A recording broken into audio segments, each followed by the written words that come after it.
નમસ્કાર, હું નીરવ જોશી કે ન્યૂઝમાં આપનું સ્વાગત કરું છું। આપ જોઈ રહ્યા છો સુપ્રભાત ગુજરાત।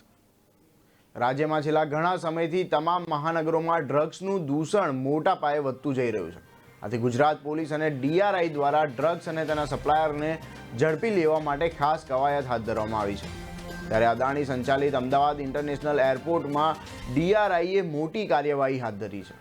60 કરોડના હિરોઈન સાથે 2 આરોપીની ધરપકડ કરી લીધી અને બેગમાં સ્પેશિયલ ખાનું બનાવીને કેન્યાથી ડ્રગ્સ લઈ બંને આરોપીઓ અમદાવાદ એરપોર્ટ પર પહોંચ્યા હતા। બંને ઈસમો મેડિકલ વિઝા પર ગુજરાત આવ્યા હતા।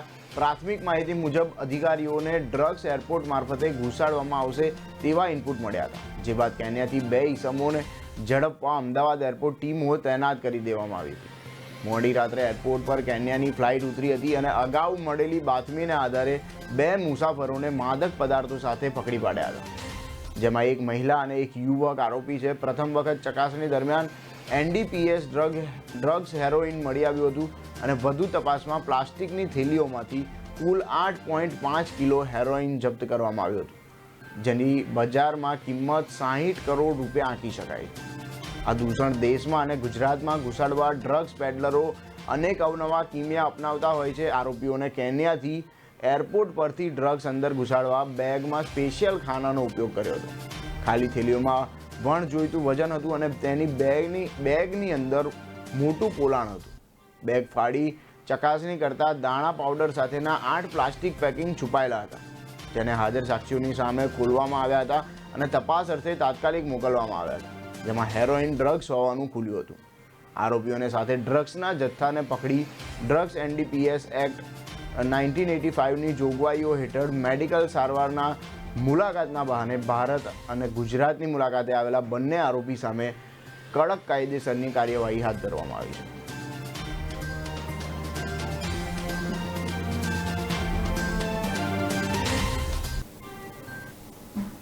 જામનગર બ્રાસ ઉદ્યોગ માટે વાપરવામાં આવતા સ્ક્રેપનો મોટા ભાગનો જથ્થો વિદેશ અને થોડા ઘણા અંશે યુક્રેનથી આવતો હોવાની યુદ્ધને લઈને દરિયાઈ વ્યવહારને પ્રતિકૂળ અસરની સંભાવનાને પગલે ઇમ્પોર્ટ એક્સપોર્ટ ઉપર માઠી અસરની દહેશત છે।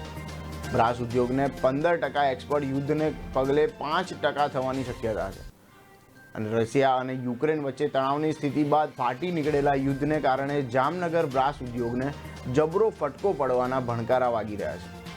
જામનગર બ્રાસ ઉદ્યોગ માટે વાપરવામાં આવતા સ્ક્રેપનો મોટા ભાગનો જથ્થો વિદેશ અને થોડા ઘણા અંશે યુક્રેનથી આવતો હોવાથી યુદ્ધને લઈને દરિયાઈ વ્યવહારને અસર પહોંચશે તેમ હોવાથી ઇમ્પોર્ટ એક્સપોર્ટ ઉપર માઠી અસર પડવાની સંભાવના વચ્ચે જામનગર બ્રાસમાં ભાવ વધારાના ભણકારા વાગી રહ્યા છે।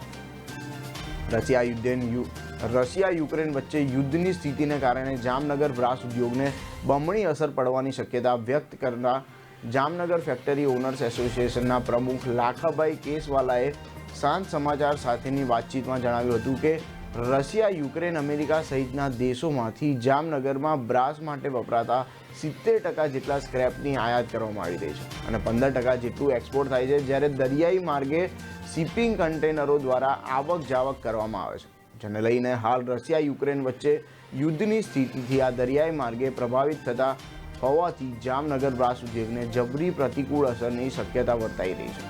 વધુમાં લાખાભાઈ કેસવાલાએ જણાવ્યું હતું કે યુદ્ધના ભણકારાને લઈને બજારમાં અત્યારથી જ માલની અછત વર્તાવા માંડી છે। માલની અછત હોવાથી જે પણ વેપારીઓ પાસે માલ હોય તે માલ કાઢતા ન હોવાથી 25થી 30% જેટલો ભાવ વધારો જોવા મળી રહ્યો છે।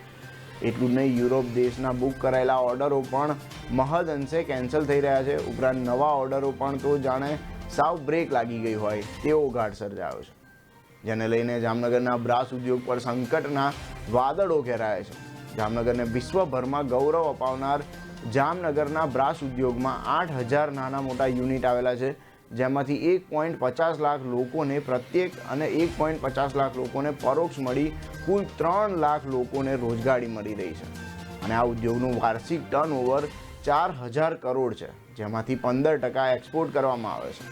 પરંતુ હાલ રશિયા યુક્રેન વચ્ચે યુદ્ધના પગલે આ એક્સપોર્ટ ઘટીને 5%એ પહોંચે તેવી લાખાભાઈએ દહેશત વ્યક્ત કરી હતી। ઉલ્લેખનીય છે કે કોરોનાની સ્થિતિ માંડ કાબૂમાં આવતા બ્રાસ ઉદ્યોગમાં ધંધા રોજગારની ગાડી માંડ પાટે ચડી હતી। ત્યાં યુદ્ધને લઈને ભરી બ્રાસ ઉદ્યોગ મંદીની લપેટમાં આવી જતા ઉદ્યોગકારોમાં મુશ્કેલીનો કોઈ પાર નથી. રશિયા યુક્રેન યુદ્ધ વચ્ચેના કારણે બ્રાસ એક્સપોર્ટ ઉપર ખતરો સર્જાવાની સાથે સ્ક્રેપની અછતને લઈને ઉત્પાદનમાં માઠી અસર પડવાની ઉદ્યોગકારોએ દહેશત વ્યક્ત કરી છે.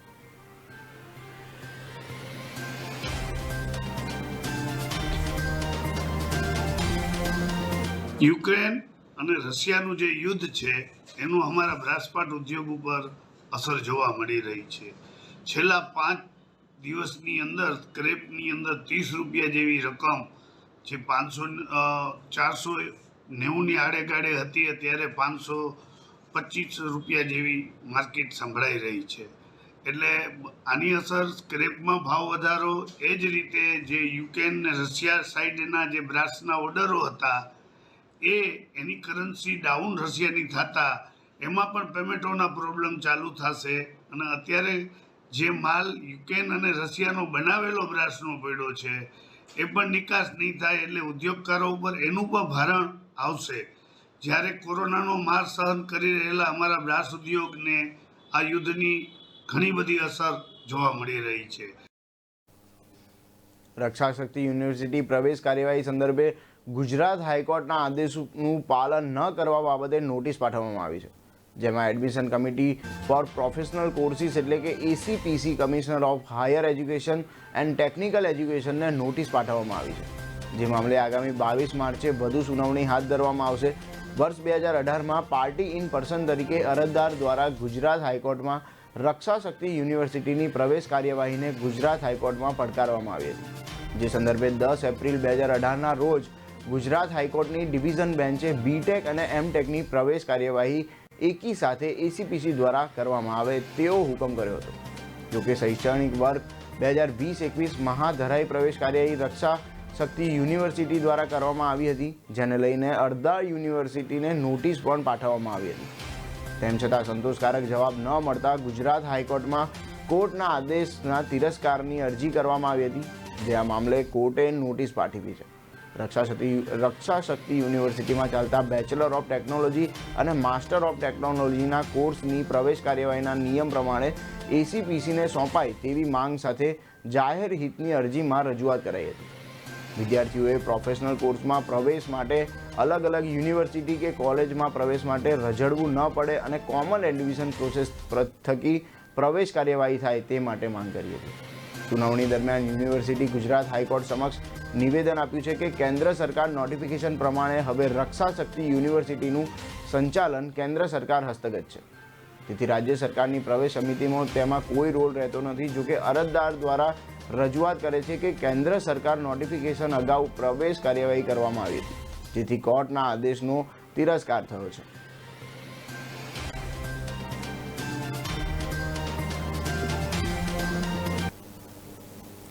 ફરિયાદીએ ભાદરોડ ગ્રામ પંચાયત વિસ્તારમાં બહુહેતુ માટે પ્લોટ NA કરાવેલ, જેમાં ઔદ્યોગિક બાંધકામની મંજૂરી માટે ગ્રામ પંચાયતમાં અરજી કરેલી.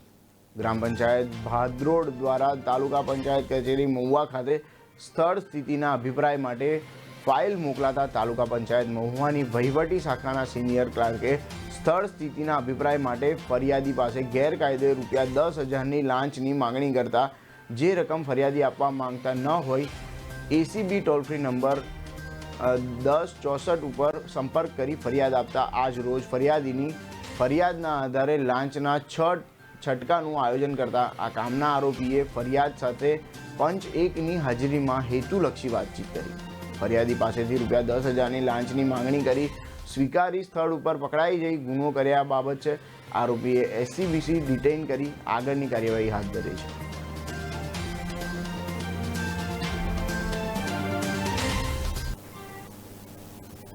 જિલ્લા કક્ષાના કલાકુંભ 2022નું આયોજન બોડેલી ખાતે કરવામાં આવ્યું. યુવક સેવા અને સાંસ્કૃતિક પ્રવૃત્તિ વિભાગ ગાંધીનગર દ્વારા કરાયું આયોજન. અલગ અલગ વેશભૂષા અને લોકનૃત્ય નાના બાળકો દ્વારા રજૂ કરાયા હતા. જિલ્લાના અલગ અલગ તાલુકાઓમાંથી વિદ્યાર્થીઓએ દેશી લોકનૃત્ય રજૂ કર્યા. બોડેલી ખાતે યોજાયેલા સ્પર્ધામાં 400 જેટલા સ્પર્ધકોએ ભાગ લીધો હતો. જિલ્લા કક્ષાના મહાકુંભમાં વિજેતાને રાજ્ય કક્ષાએ મોકલી છોટાઉદેપુર જિલ્લાનું પ્રતિનિધિત્વ કરશે તેમ જિલ્લા શિક્ષણ અધિકારીએ જણાવ્યું હતું.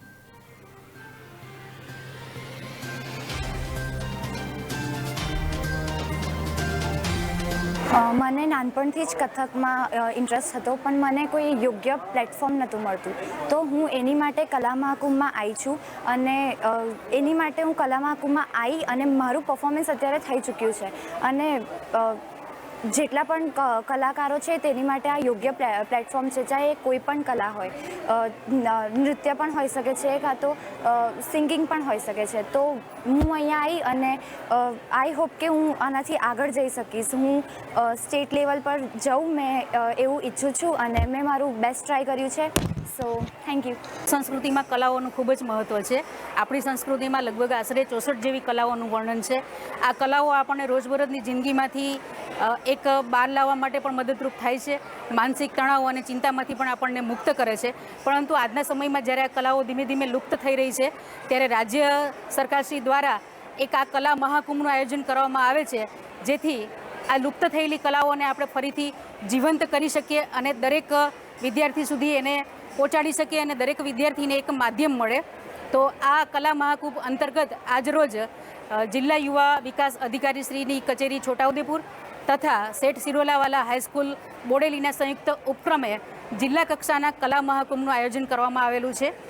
આ સ્પર્ધામાં આજે તાલુકા કક્ષાએ વિજેતા થયેલા તમામ સ્પર્ધકોએ પ્રતિનિધિત્વ કર્યું છે. આ સ્પર્ધાની અંદર લગભગ 400 જેવા સ્પર્ધકોએ ભાગ લીધો છે. તેમજ લોકનૃત્ય, લોકસંગીત, રાસ ગરબા અને શાસ્ત્રીય નૃત્ય જેવી વિવિધ સ્પર્ધાઓનો આમાં સમાવેશ થાય છે. અને જિલ્લા કક્ષાએ જે વિદ્યાર્થીઓ વિજેતા થશે એ વિદ્યાર્થીઓ છોટાઉદેપુર જિલ્લાનું પ્રતિનિધિત્વ રાજ્ય કક્ષાએ કરશે. આ અંગે વધુ માહિતી માટે આપણી સાથે જીગર પંડ્યા જોડાઈ ચૂક્યા છે. જીગર, વેલકમ, સ્વાગત છે તમારું. સુપ્રભાત. આ વિશે વધુ માહિતી. નીરવ, સૌથી પહેલા તો દરેક દર્શક મિત્રોને આપણે સુપ્રભાત કહીએ છીએ, કે ન્યૂઝમાં આવકાર આપીએ છીએ. આ જે આખી સમગ્ર વિગત છે તે સમગ્ર રાજ્યની અંદર કલાકુંભ, જે કલા મહાકુંભ જે છે તે શરૂ કરવામાં આવ્યો છે. અને તેમાં જે કોરોના કાળ દરમિયાન છેલ્લા 2 વર્ષથી જ્યારે સ્કૂલો બંધ હતી અને કોઈ જ પ્રકારની જે અભ્યાસની પ્રવૃત્તિ સાથે સાથે ઇતર પ્રવૃત્તિઓ જે છે તે થઈ શકતી નથી, અને તેના કારણે બાળકો ક્યાંક મોબાઈલ અથવા તો ડિજિટલ જે પ્લેટફોર્મ જે છે તેમાં વ્યસ્ત રહેતા હતા, કારણ કે ઓનલાઈન શિક્ષણ આપવાનું એક શરૂ થયેલું હતું.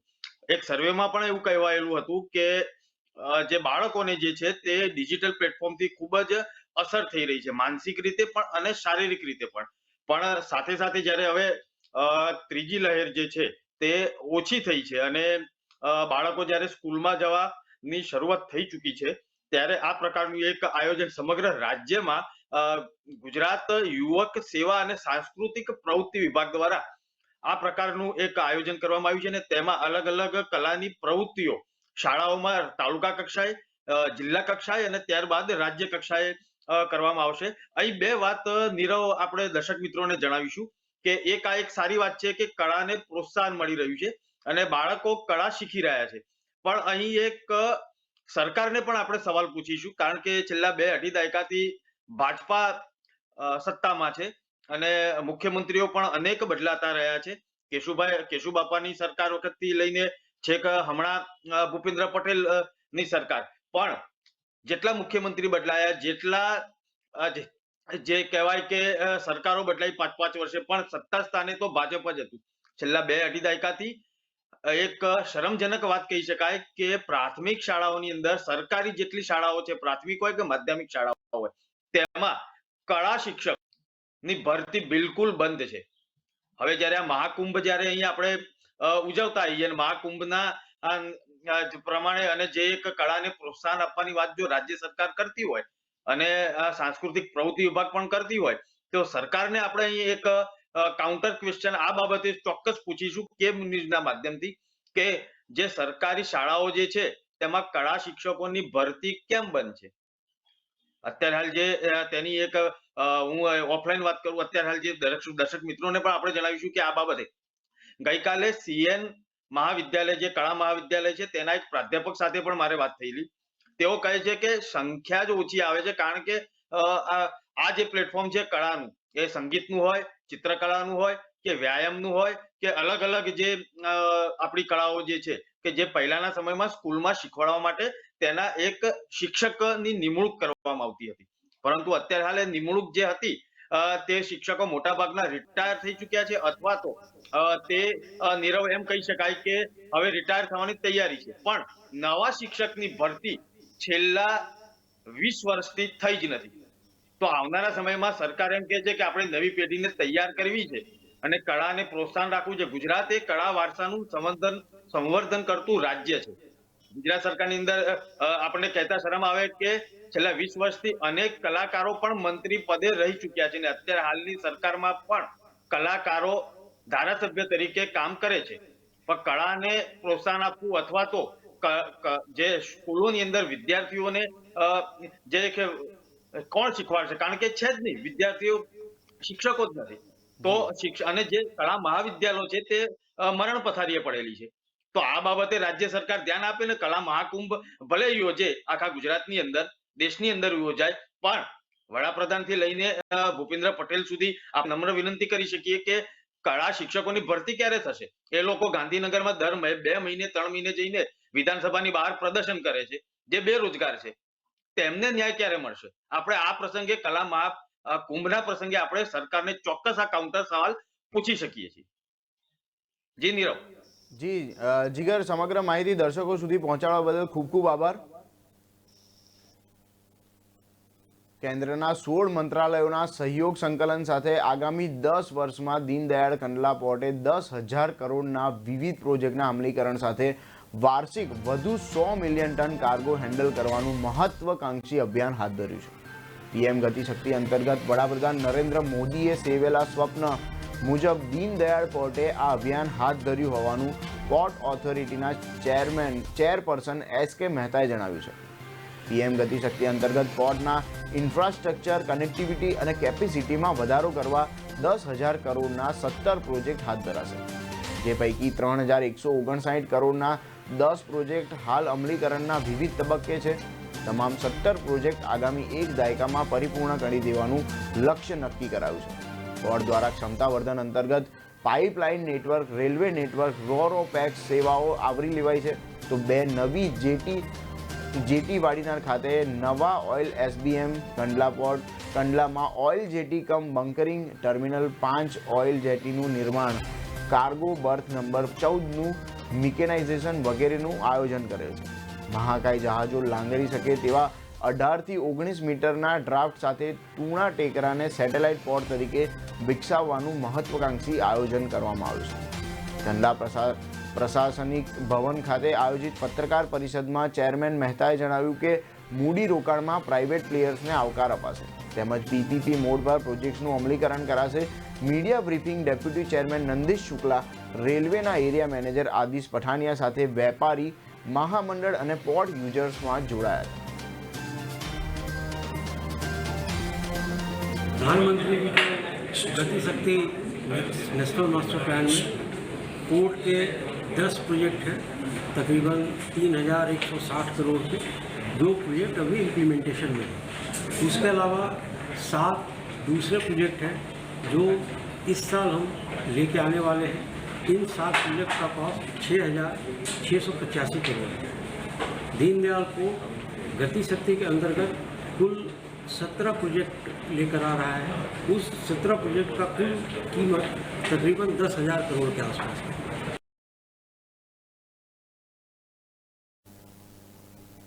આ અંગે વધુ માહિતી માટે આપણી સાથે હસીત અધવરિયું જોડાઈ ચૂક્યા છે. હસીત, સુપ્રભાત. સુપ્રભાત. વધુ માહિતી. નીરવ, ગુડ મોર્નિંગ તમને પણ અને દર્શકોને પણ. જી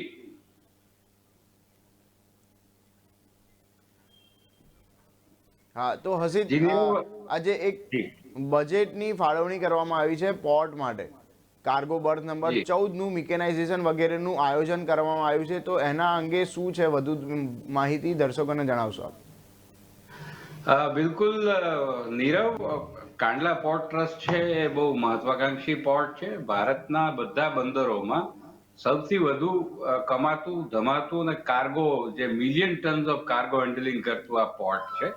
એકચ્યુઅલી જોવા જાવ તો કાંડલાને જે દેશના 3 મેજર પોર્ટ ગણવામાં આવે છે, એમાંનું નંબર 1 મેજર પોર્ટ કોઈ હોય તો એ કંડલા છે, આપણા ગુજરાતનું છે અને કચ્છના દરિયાકાંઠે છે. એટલે આમ જોવા જાવ તો વિદેશ વ્યાપાર માટે કંડલા એ ગુજરાતનું જ નહીં, ભારતનું પણ નાક છે. હજારો લાખો મિલિયન ટન કાર્ગોની અહીંયા આવન જાવન થાય છે, માલ સામાનની હેરફેર થાય છે.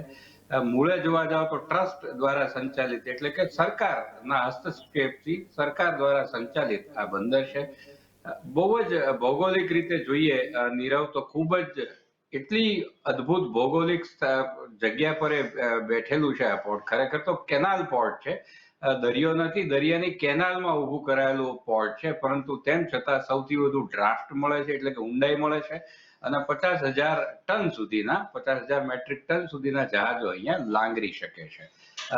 ક્રમશઃ એમાં વધારો કરવામાં આવી રહ્યો છે અને હવે 10 મહત્વાકાંક્ષી યોજનાઓને ધ્યાને લેવામાં આવી છે. જે પોર્ટ ટ્રસ્ટના ચેરમેને કાલે પત્રકારોને માહિતી આપી એ પ્રમાણે જુદા જુદા 17 પ્રોજેક્ટ પીએમ ગતિશક્તિ યોજના હેઠળ કરવામાં આવશે. કાંડલા પોર્ટનો જેટલો ઝડપી વિકાસ થાય એટલું વધુ જરૂરી છે, કારણ સૌથી વધુ આકર્ષતું પોર્ટ છે.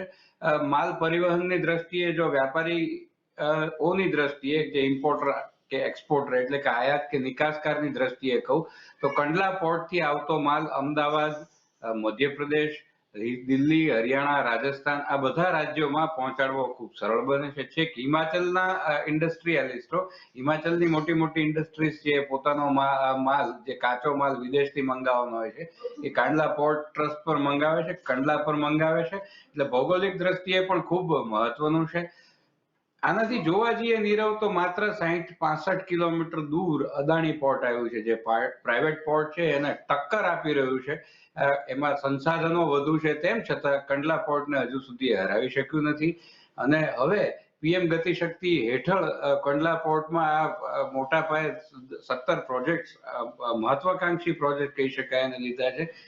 2 નવી જેટી બનશે, અત્યારે 14 જેટી છે, એક પ્રાઇવેટ છે અને હવે એમાં 2 નવી જેટી ઉમેરાશે, એટલે વધુ જહાજો એટલે કે વધુ માલ સામાનની હેરફેર થઈ શકશે. ખૂબ મહત્વનું છે. કંડલા પોર્ટ ટ્રસ્ટમાં કે કંડલા પોર્ટમાં લાખો લોકોને રોજગારી પણ મળે છે, એટલે રોજગારની દ્રષ્ટિએ પણ કંડલા પોર્ટ ખૂબ મહત્વનું છે. હવે જોવાનું એ રહેશે નીરવ કે સરકાર સંચાલિત આ પોર્ટ છે, એટલે હંમેશા જે સરકારી કંપનીઓમાં કે સરકારી કચેરીમાં જે વાંધા વિવાદ અને પ્રોબ્લેમ્સ હોય એ હંમેશા કંડલા પોર્ટ પણ વેઠતું આવ્યું છે. અહીંયા ભ્રષ્ટાચાર, વહીવટના આક્ષેપો વારંવાર થતા રહ્યા છે, તેમ છતાંય જે ઇમ્પોર્ટર્સ છે, જેમ મેં કહ્યું એમ, એ લોકોની આજે પણ ઇમ્પોર્ટર્સની પહેલી પસંદ કંડલા જ કહેવાય છે. અને એ સમયે એવી પરિસ્થિતિ વખતે સરકારે કંડલા પોર્ટ પર હવે ધ્યાન મૂક્યું છે અને 17 આ મહત્વાકાંક્ષી યોજનાઓ શરૂ કરવા જઈ રહ્યું છે અને એના પર કામ થશે. તો ખરેખર ખૂબ જ પ્રેરણાદાયક અને પ્રશસ્ય પગલું ગણાશે, કારણ કંડલા પોર્ટના અત્યાર સુધીમાં અસંખ્ય કાર્ગો હેન્ડલિંગના રેકોર્ડ છે, જે હજુ સુધી ભારતનું જ નહીં, એશિયાનું કોઈ પોર્ટ એને બ્રેક નથી કરી શક્યું, એ રેકોર્ડ તોડી નથી શક્યું.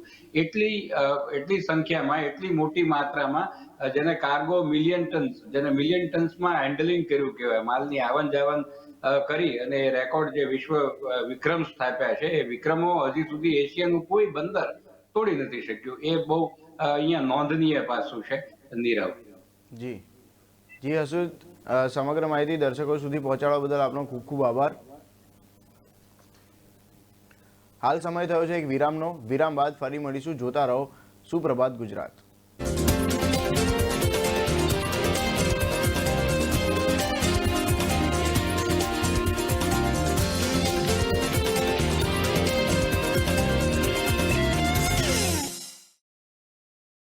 જ્યારે સરકાર કરે છે અન્યાય ત્યારે ઉઠે છે ચર્ચાનું ચક્રવાત. જ્યારે વિપક્ષ ચૂકે પોતાની ફરજ ત્યારે ઉઠે છે ચર્ચાનું ચક્રવાત. જ્યારે પ્રજા થાય પરેશાન ત્યારે ઉઠે છે ચર્ચાનું ચક્રવાત. બાબુઓ કરે મનમાની ત્યારે ઉઠે છે ચર્ચાનું ચક્રવાત. થાય સબળો નબળા પર હાવી ત્યારે ઉઠે છે ચર્ચાનું ચક્રવાત. કે ન્યૂઝ બનશે અવાજ જ્યારે પણ ઉઠશે ચર્ચાનું ચક્રવાત.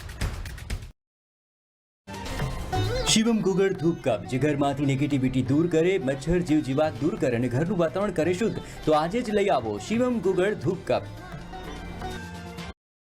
પ્રજાના પ્રાણ પ્રશ્નોને વાચા આપે છે કે ન્યૂઝ. વાત ગામડાની હોય કે ખેડૂતના ખેતરની, કૃષિ બજારની હોય કે મોંઘવારીના માર્ગની, મહિલાની મૂંઝવણ હોય કે નાના વેપારીના મનની ગૂંચવણ, વિદ્યાર્થીની વાત, પ્રજાને મૂંઝવતી તમામ વાત એટલે જનતાની વાત. ઉઠાવો ફોન અને ડાયલ કરો. કે ન્યૂઝ રજૂ કરશે જનતાની વાત, જનતાના મુખે. દર રવિવારે સાંજે 7:30 થી 9:30 મેરેથોન માહિતી રજૂ કરતો ફોન ઇન કાર્યક્રમ જનતાની વાત.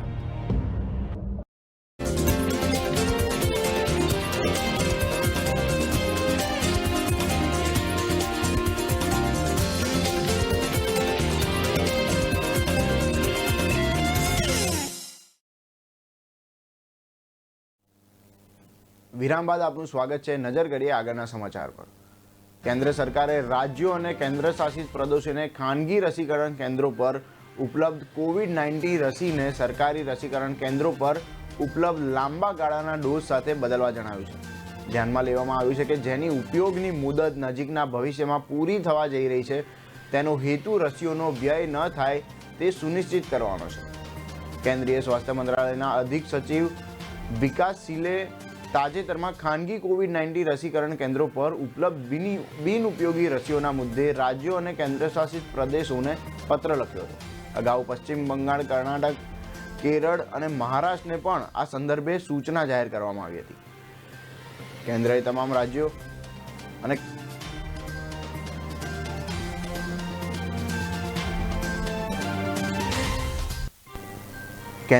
રાજ્યો અને કેન્દ્ર શાસિત પ્રદેશોને ખાનગી રસીકરણ કેન્દ્રો સાથે મળીને કોવિડ-19 રસીની ઉપલબ્ધતાની નિયમિત સમીક્ષા કરવા પણ કહ્યું છે. અધિક સચિવ વિકાસ સિલે પત્રમાં જણાવ્યું હતું કે તમામ રાજ્યો, કેન્દ્ર શાસિત પ્રદેશોને સ્પષ્ટ કરવામાં આવે છે કે કેન્દ્રીય આરોગ્ય અને પરિવાર કલ્યાણ મંત્રાલયને સરકારી અને ખાનગી રસીકરણ કેન્દ્રો વચ્ચે કોવિડ-19 રસીની જૂથની અને નવી સીસીઓના વિનિયમને કોઈ બાંધો નથી. ખાતરી કરો કે સરકારી અથવા ખાનગી રસીકરણ કેન્દ્રોમાં રસીની એક પણ ડોઝ વેડફાઈ ન જાય. કોવિન પોર્ટલ પર કોવિડ-19 રસીના વિનિયમ માટેની જોગવાઈ ઉપલબ્ધ છે, જ્યારે બીજી તરફ ભારતમાં એક દિવસમાં કોવિડ-19ના 6,561 નવા કેસ નોંધાયા બાદ દેશમાં કોરોના વાયરસથી સંક્રમિતોની કુલ સંખ્યા વધીને 4,29,45,160 થઈ ગઈ છે. તે જ સમયે દેશમાં સક્રિય દર્દીઓની સંખ્યા ઘટીને 77,152 થઈ ગઈ છે. દેશમાં સતત 25 દિવસમાં સંક્રમણના દૈનિક કેસોની સંખ્યા 1 લાખથી ઓછી રહી છે. હાલમાં દેશમાં 77,152 લોકો કોરોના વાયરસના સંક્રમણની સારવાર હેઠળ છે. છેલ્લા 24 કલાકમાં સારવાર લઈ રહેલા દર્દીઓની સંખ્યામાં 8,528નો ઘટાડો નોંધાયો છે. નવા ડેટા અનુસાર ચેપનો દૈનિક દર 0.74% અને સાપ્તાહિક દર 0.99% નોંધાયો હતો. રિકવરીની વાત કરીએ તો છેલ્લા એક દિવસમાં 14,947 લોકો કોવિડથી સાજા થયા છે. દેશમાં અત્યાર સુધીમાં 4,23,28,673 લોકો સાજા થયા છે. દેશવ્યાપી રસીકરણ અભિયાન હેઠળ અત્યાર સુધીમાં કોવિડ-19 રસીના 177.79 કરોડથી વધુ ડોઝ આપવામાં આવ્યા છે.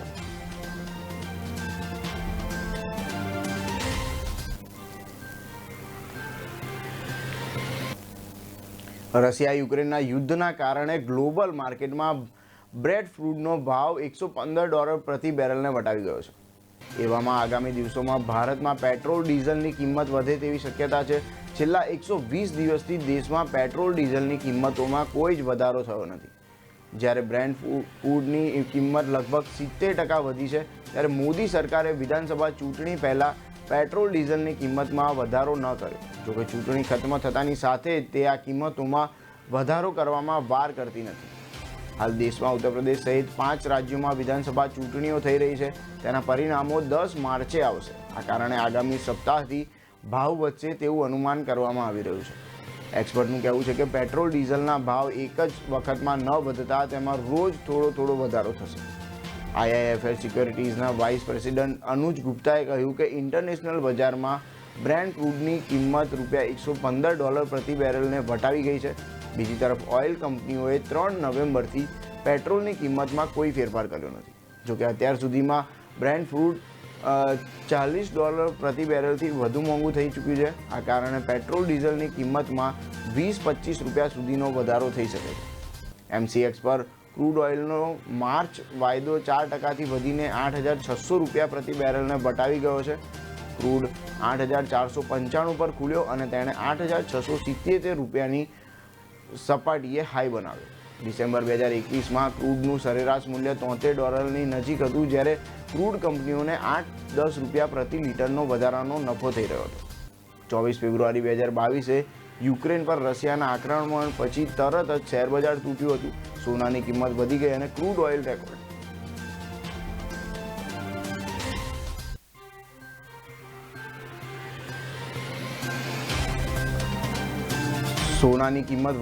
ક્રૂડ ઓઇલ રેકોર્ડ લેવલે પહોંચી ગઈ. રશિયા ઓઇલ અને નેચરલ ગેસનું મોટું ઉત્પાદક છે.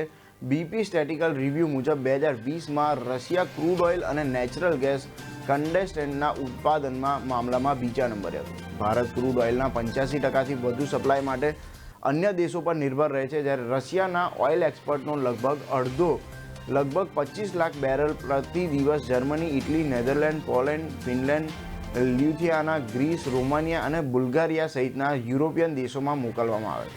જોકે ભારત ઘણું ઓછું ક્રૂડ રશિયામાંથી ઇમ્પોર્ટ કરે છે. એક્સપર્ટનું માનવું છે કે મોંઘવારીને કાબૂમાં કરવા માટે ભારત સરકાર પેટ્રોલ ડીઝલ પર લાદતી એક્સાઇઝ ડ્યુટીમાં કાપ મૂકી શકે છે. કેન્દ્રીય સરકારે કોરોનાની પહેલી લહેરમાં વખત પેટ્રોલ ડીઝલ પર લાગતી એક્સાઇઝ ડ્યુટીમાં $15 પ્રતિ લીટરનો વધારો કર્યો હતો.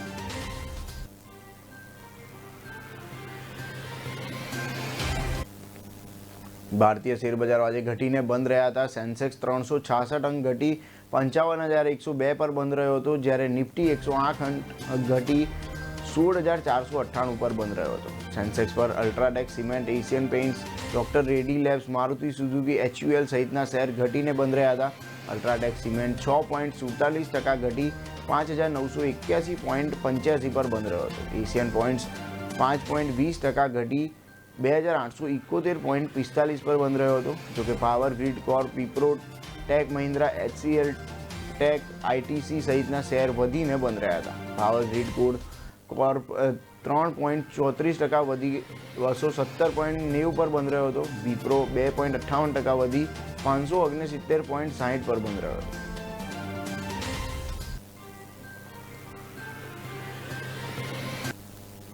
યુક્રેન મુદ્દે વિદેશી બાબતોની સલાહકાર સમિતિની એક બેઠક યોજાઈ હતી, જેમાં કોંગ્રેસ નેતા રાહુલ ગાંધીએ ચીન અને પાકિસ્તાન રશિયાની નજીક આવવાનો મુદ્દો ઉઠાવ્યો હતો. તેમણે કહ્યું કે અત્યારે પ્રાથમિકતા યુક્રેનમાંથી વિદ્યાર્થીઓને બહાર કાઢવાની છે. વિદેશ મંત્રાલયે સ્પષ્ટ કર્યું કે યુક્રેનમાંથી આવેલા વિદ્યાર્થીઓને તેમની શૈક્ષણિક સ્થિતિ અંગે શંકા છે.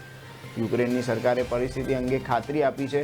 વિદેશ મંત્રી S જયશંકરે આ બેઠકમાં નાગરિકોના સ્થળાંતર અને વર્તમાન સ્થિતિ અંગે પ્રેઝન્ટેશન આપ્યું હતું. તેમણે કહ્યું કે કોંગ્રેસના નેતાઓએ સંયુક્ત રાષ્ટ્ર સુરક્ષા પરિષદમાં મતદાનથી દૂર રહેવાના સરકારના વલણને સમર્થન આપ્યું હતું. વિદેશ મંત્રી ડૉક્ટર S જયશંકરે કહ્યું કે સલાહકાર સમિતિની બેઠકમાં વ્યૂહાત્મક અને માનવતાવાદી પાસાઓ પર સારી રીતે ચર્ચા કરવામાં આવશે અને આવી હતી. કોંગ્રેસના સાંસદીય શશી થરૂરે જણાવ્યું કે બેઠકમાં 6 રાજકીય પક્ષોના 9 સાંસદોએ ભાગ લીધો હતો. તેમના સિવાય કોંગ્રેસ તરફથી રાહુલ ગાંધી અને આનંદ શર્મા હાજર રહ્યા હતા. સૌહાર્દપૂર્ણ વાતાવરણમાં સારી ચર્ચા થઈ. રાષ્ટ્રીય હિતોની વાત આવે ત્યારે આપણે બધા ભારતીય છીએ. થરૂરે તેમના પ્રશ્નો અને ચિંતાઓના સ્પષ્ટ જવાબો આપવા માટે ડૉક્ટર S જયશંકરનો પણ આભાર માન્યો હતો. કોંગ્રેસના નેતા શશી થરૂરે ટ્વીટ કરીને લખ્યું, અમારા પ્રશ્નો અને ચિંતાઓના સ્પષ્ટ જવાબો માટે વિદેશ મંત્રી ડૉક્ટર S જયશંકર અને તેમની ટીમનો ખૂબ ખૂબ આભાર. આ તેવી ભાવના છે જેમાં વિદેશ નીતિ હાથ ધરવી જોઈએ. વિદેશ મંત્રાલયની સલાહકાર સમિતિની બેઠક પર સૂત્રોએ જણાવ્યું હતું કે પ્રતિસાદમાં વિલંબ થયો હતો. યુકે સાથે ચાલી રહેલી યુદ્ધની વચ્ચે સંયુક્ત રાષ્ટ્ર મહાસભાએ રશિયાની નિંદા કરતો ઠરાવ પસાર કર્યો. રશિયા વિરુદ્ધ 141 વોટ પડ્યા, જ્યારે સમર્થનમાં માત્ર 5 વોટ પડ્યા. તે જ સમયે 35 દેશોએ તેમાં ભાગ લીધો ન હતો. રશિયા સામેના ઠરાવમાં ભારતે પોતાને દૂર રાખ્યા હતા. UNSC પછી UNGAમાં પણ ભારતે ગેરહાજર રહી પોતાને પ્રસ્તાવથી દૂર રાખ્યો. રશિયા સિવાય બેલારુસ, સિરિયા, નોર્થ કોરિયા ઓસ્ટ્રિયાએ રશિયાની તરફેણમાં મતદાન કર્યું.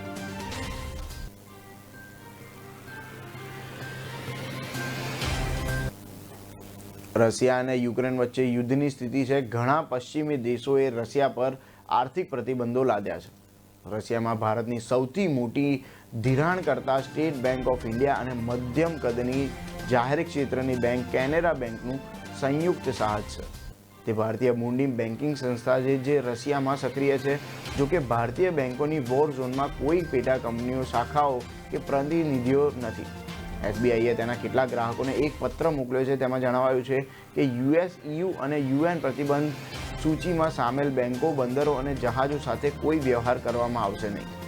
રશિયામાં એસબીઆઈ અને કેનેરા બેંકના સંયુક્ત સાહસને કોમર્શિયલ ઇન્ડો બેંક LLC કહેવામાં આવે છે. આ બેંકનો એસબીઆઈનો હિસ્સો 60% છે, જ્યારે કેનેરા બેંકનો 40% હિસ્સો છે. રિઝર્વ બેંક ઓફ ઇન્ડિયા સ્થિતિ પર નજર નાખી રહી છે. RBIના ડેટા અનુસાર રશિયામાં કોઈ પણ ભારતીય બેંકની પેટા કંપનીઓ નથી. ભારતીય બેંકોની અન્ય દેશોમાં ડઝનેક પેટા કંપનીઓ છે, પરંતુ આ કંપનીઓ UK, કેનેડા, USA અને કેન્યા, તાંઝાનિયા અને ભૂટાન જેવા દેશોમાં છે. એ જ રીતે કોઈ ભારતીય બેંકની રશિયામાં કોઈ શાખા નથી. 31 ઓક્ટોબર 2021 સુધીમાં ભારતીય બેંકોની અન્ય દેશોમાં 124 શાખાઓ છે. RBIના ડેટા અનુસાર ભારતીય બેંકોની UAEમાં 17 શાખાઓ, સિંગાપોરમાં 13, હોંગકોંગમાં 9 અને US, મોરેશિયસ અને ફિજીમાં 8 શાખાઓ છે. આ ઉપરાંત ભારતીય બેંકોની રશિયામાં કોઈ પ્રતિનિધિ કાર્યાલય નથી. UAE, UK અને હોંગકોંગ જેવા દેશોમાં ભારતની 38 પ્રતિનિધિ કચેરીઓ છે. ભારતના સૌથી મોટા ધિરાણકર્તાએ જણાવ્યું છે કે આંતરરાષ્ટ્રીય પ્રતિબંધોને આધીન હોય તેવી રશિયન સંસ્થાઓ સાથે કોઈ વ્યવહાર કરશે નહીં. રોયટર્સના અહેવાલ મુજબ એસબીઆઈએ તેના કેટલાક ગ્રાહકોને એક પત્ર મોકલ્યો છે અને જેમાં જણાવાયું છે કે US, EU અને UN પ્રતિબંધ સૂચિમાં સામેલ બેંકો, બંદરો અને જહાજો સાથે કોઈ વ્યવહાર કરવામાં આવશે નહીં. અને આ વાતથી કોઈ ફરક પડતો નથી કે વ્યવહાર કયા ચલણમાં થાય છે.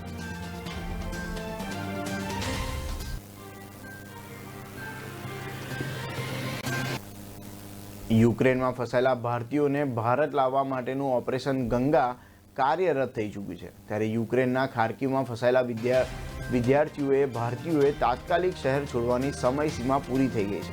કીવ સ્થિત ભારતીય એમ્બેસીએ ચેતવણી આપતા કહ્યું હતું કે ભારતીય કોઈ પણ સંજોગોમાં સાંજે 6 વાગ્યા એટલે કે ભારતીય સમય પ્રમાણે 9:30 વાગ્યા સુધીમાં ખાર્કિવ છોડી દે. આ એલર્ટ રશિયા તરફથી મળેલા ઇનપુટ બાદ ઇસ્યુ કરવામાં આવ્યું હતું. દરમિયાન વડાપ્રધાન નરેન્દ્ર મોદીએ ફરી એક વખત હાઈ લેવલ બેઠક બોલાવી હતી. બીજી બાજુ રેસ્ક્યુ બુખારેસ્ટ પહોંચેલા કેન્દ્રીય નાગરિક ઉડ્ડયન મંત્રી જ્યોતિરાદિત્ય સિંધિયાએ કહ્યું કે આગામી 48 કલાકમાં યુક્રેનથી 4800 ભારતીયને ઓપરેશન ગંગા હેઠળ રેસ્ક્યુ કરવામાં આવશે. બીજી બાજુ વડાપ્રધાન નરેન્દ્ર મોદીએ બુધવારે ફરી એક વખત તેમના સિનિયર પ્રધાન સાથે બેઠક કરી હતી. આ બેઠકમાં રાષ્ટ્રીય સુરક્ષા સલાહકાર અજીત ડોભાલનો પણ સમાવેશ થતો હતો. બેઠકમાં યુક્રેન સહિત ઓપરેશન ગંગા મુદ્દે ચર્ચા થઈ હતી. અગાઉ મંગળવારે સાંજે પણ વડાપ્રધાને ઉચ્ચ સ્તરીય બેઠક યોજી હતી, જેમાં 8 માર્ચ સુધી 46 ઉડાન યુક્રેનથી ભારતીયોને લાવવા માટે મોકલવાનો નિર્ણય કર્યો હતો. આ સાથે એરફોર્સ પણ ઓપરેશનમાં સામેલ હોવાનો નિર્ણય કરવામાં આવ્યો હતો. યુક્રેન મુદ્દે છેલ્લા 3 દિવસમાં PMની આ 5મી બેઠક છે. બીજી બાજુ ખાર્કિવમાં ફસાયેલા ભારતીય વિદ્યાર્થીઓ ચાલીને અન્ય શહેરો તરફ નીકળ્યા છે. તો ખાર્કિવથી પોસેચીન 11 કિલોમીટર, બાબઈ 12 કિલોમીટર તથા બેજુલ્યોદોવકા 16 કિલોમીટર દૂર છે. ખાર્કિવ રેલવે સ્ટેશન પર હજારો ભારતીયો ફસાયા છે કારણ કે અહીંથી ટ્રેનો ચાલી રહી નથી. ભારતીય એમ્બેસી તરફથી આ એલર્ટ જાહેર થવાના થોડાક કલાકો બાદ જ સિટી કાઉન્સિલર પર મિસાઇલ હુમલો પણ થયો છે. આવતીકાલે સવારે 4 ગ્લોબલ માસ્ટર 800 યાત્રી લઈને પહોંચશે. 10 ફ્લાઇટથી 2305 ભારતીયોનો એર ફ્રેટમાં કરવામાં આવે છે.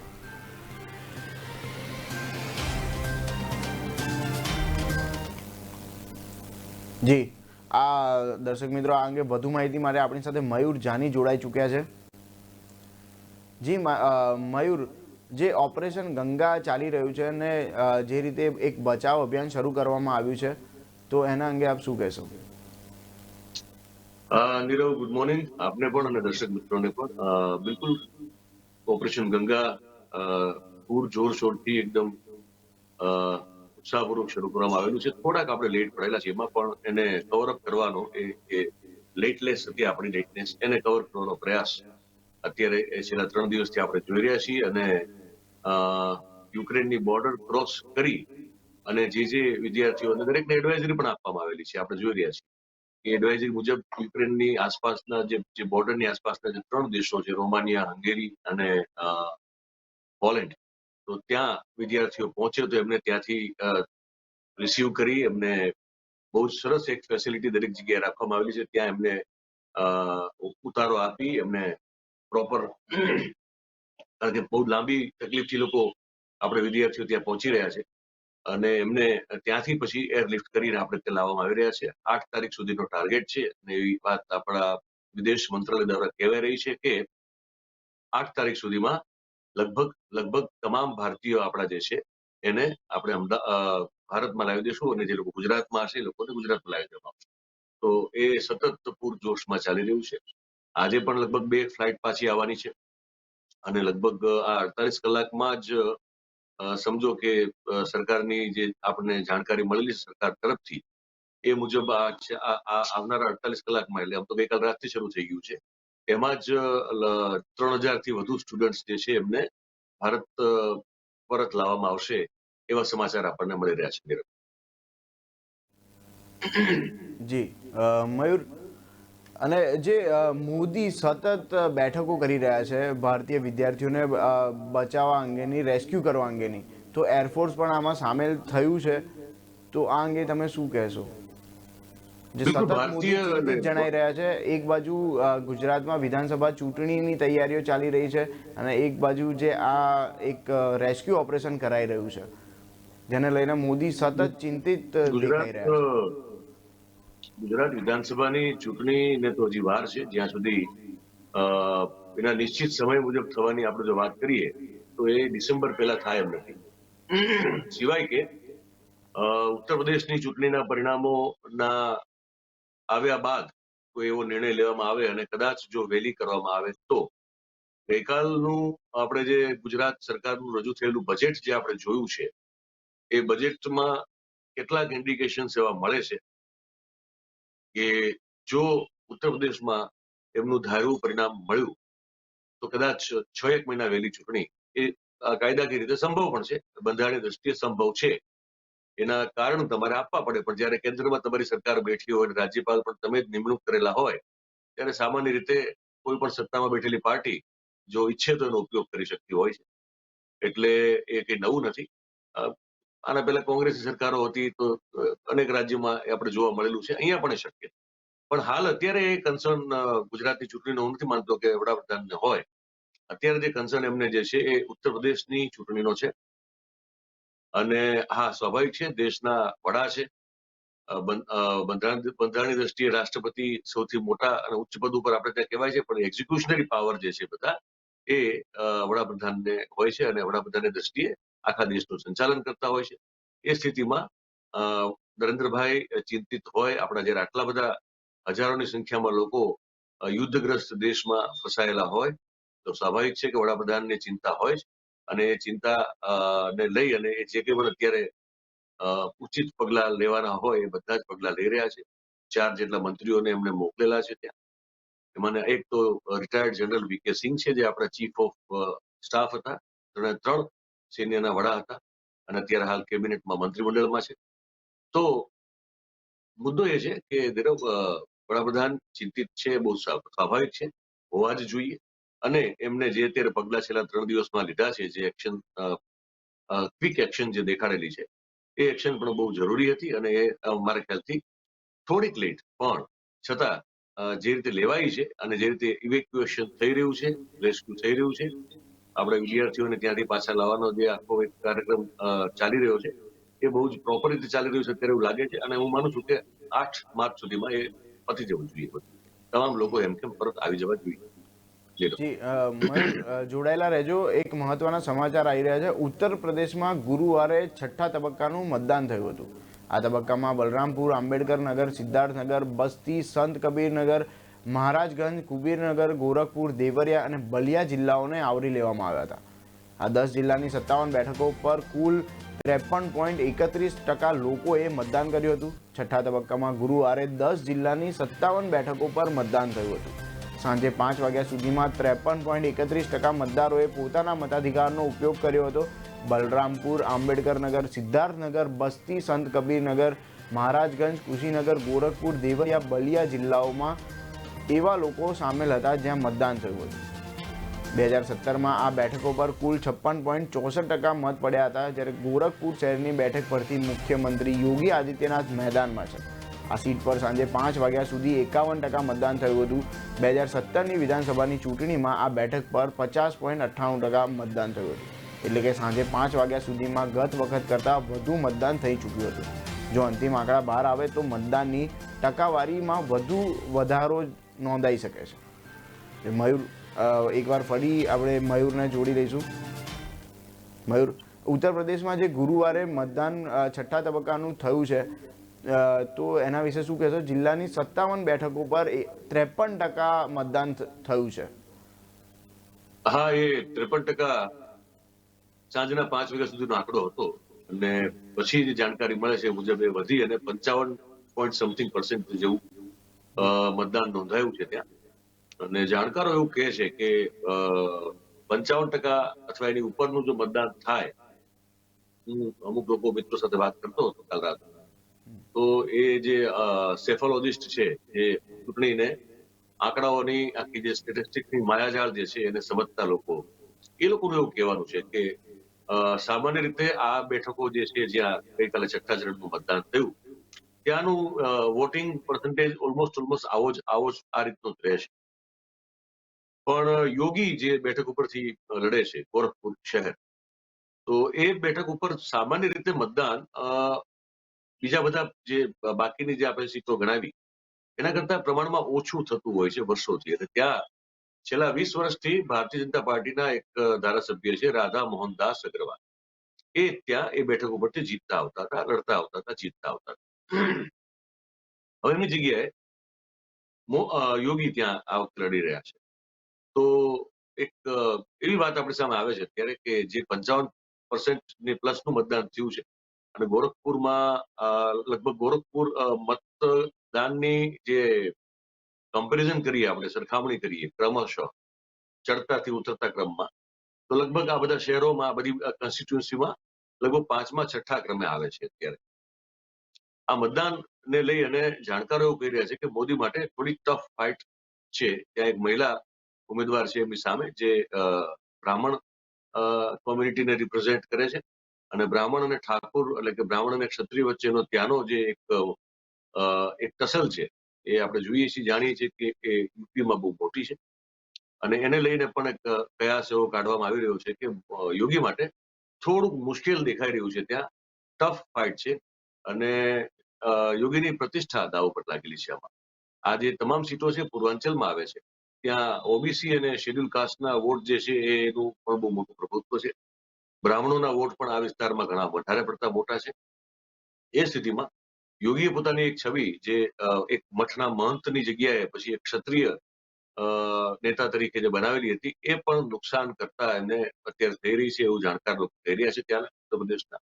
અને આ 57 બેઠકોમાંથી ગઈ ચૂંટણીમાં મારા ખ્યાલથી લગભગ 43 જેટલી બેઠકો પર ભાજપનો ભગવો લહેરાયેલો હતો. પણ હવે આ વખતે એવું કહેવામાં આવ્યું છે કે લગભગ 30 થી 35 બેઠકો સમાજવાદી પાર્ટી 30ની આસપાસ તો ખરી, એ એટલી બેઠકો સમાજવાદી પાર્ટી જીતી રહી હોય એવું ગઈકાલના મતદાન ઉપરથી આ 57 બેઠકોનું જે વિશ્લેષણ કાલ થઈ રહ્યું હતું એમાં આપણને એવું જાણવા મળે છે. ત્યારે એવું કહી શકીએ આપણે નીરવ કે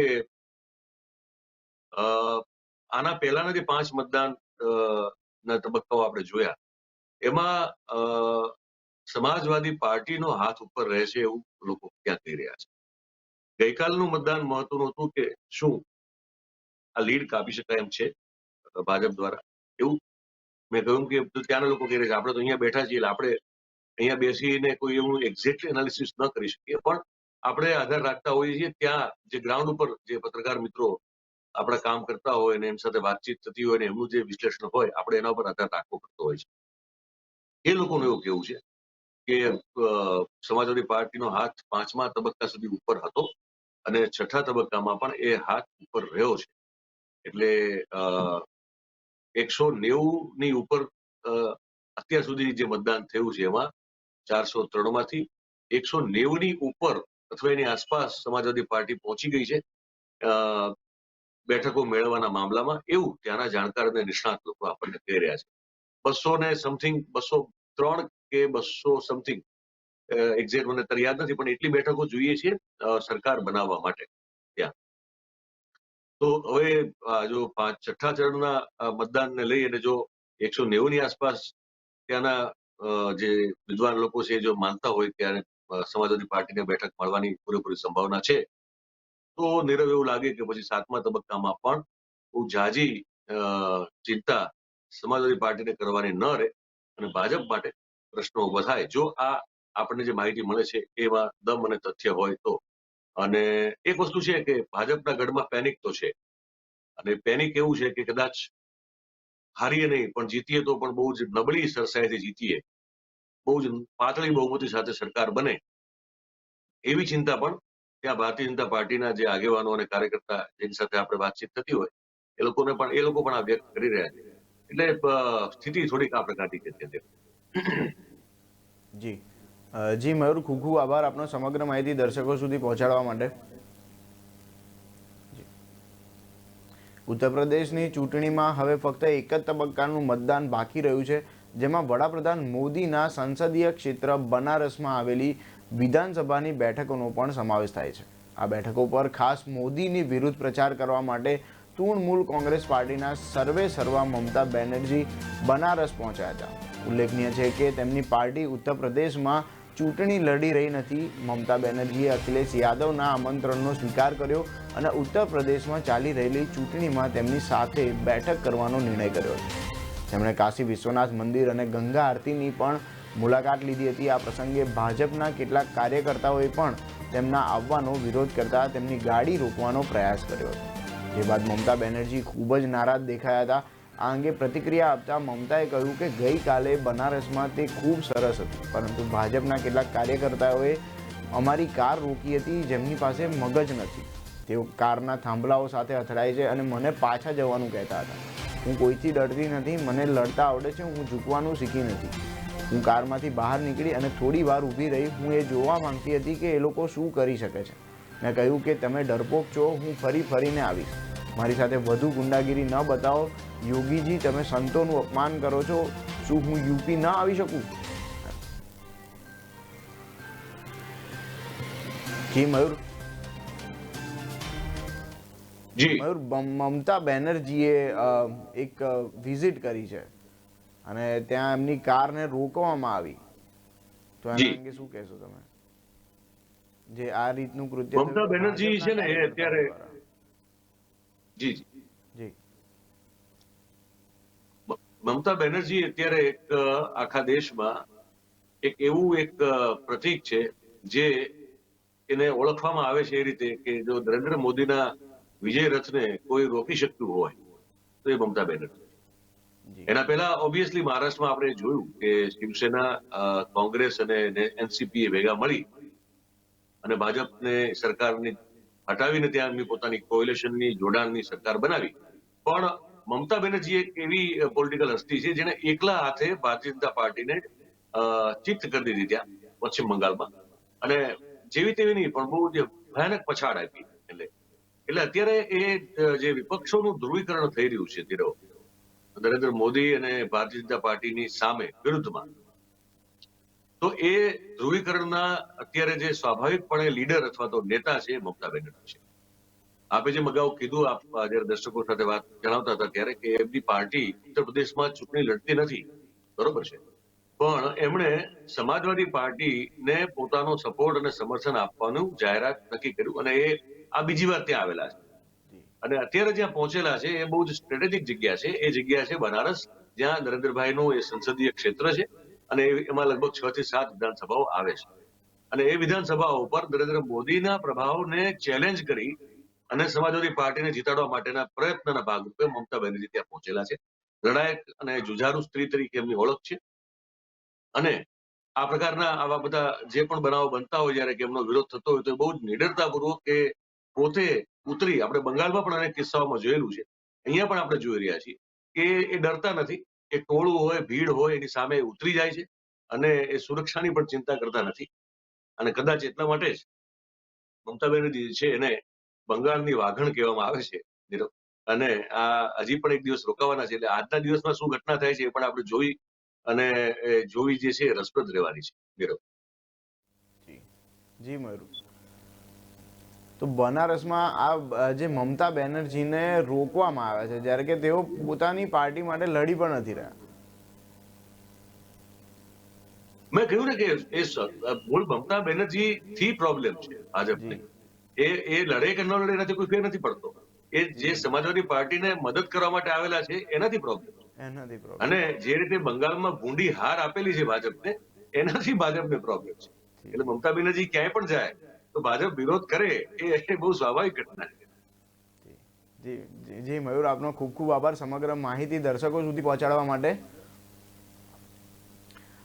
પશ્ચિમ બંગાળના સીએમ અને તૃણમૂલ કોંગ્રેસના સુપ્રીમો મમતા બેનર્જીએ ઉત્તર પ્રદેશ વિધાનસભા ચૂંટણીના પ્રચારમાં સીએમ મમતા બેનર્જીએ વડાપ્રધાન નરેન્દ્ર મોદીના સંસદીય ક્ષેત્ર વારાણસીમાં પીએમ મોદી, યુપી સીએમ યોગી અને કેન્દ્ર સરકાર પર આકરા પ્રહારો કર્યા હતા. તેણીએ કહ્યું કે ગઈકાલે વારાણસીમાં મારી સાથે દુર્વ્યવહાર થયો, પરંતુ હું કોઈથી ડરતી નથી. આ ચૂંટણીમાં ભાજપની હાર નિશ્ચિત છે. 7 માર્ચે મતદાન થવાનું છે. 5 માર્ચની સાંજે અહીં અભિયાન સમાપ્ત થશે. પીએમ મમતા બેનર્જી વારાણસી પહોંચ્યા હતા અને ગંગા આરતીમાં ભાગ લીધો હતો. મમતા બેનર્જીએ કહ્યું કે હું ગઈકાલે બનારસના ઘાટ પર ગઈ હતી. મને તે ખૂબ ગમ્યું. હું શિવરાત્રી કરું છું. મહાદેવ સૌને ખુશ અને શાંત રાખે. જ્યારે હું બનારસના ઘાટ પર જઈ રહી હતી ત્યારે રસ્તામાં મેં જોયું કે ભાજપના કાર્યકર્તાઓ જેમના મનમાં તોડફોડ સિવાય કંઈ જ નથી. મારી કાર રોકી, મારી કારને લાકડી વડે મારી કારને ટક્કર મારી. મને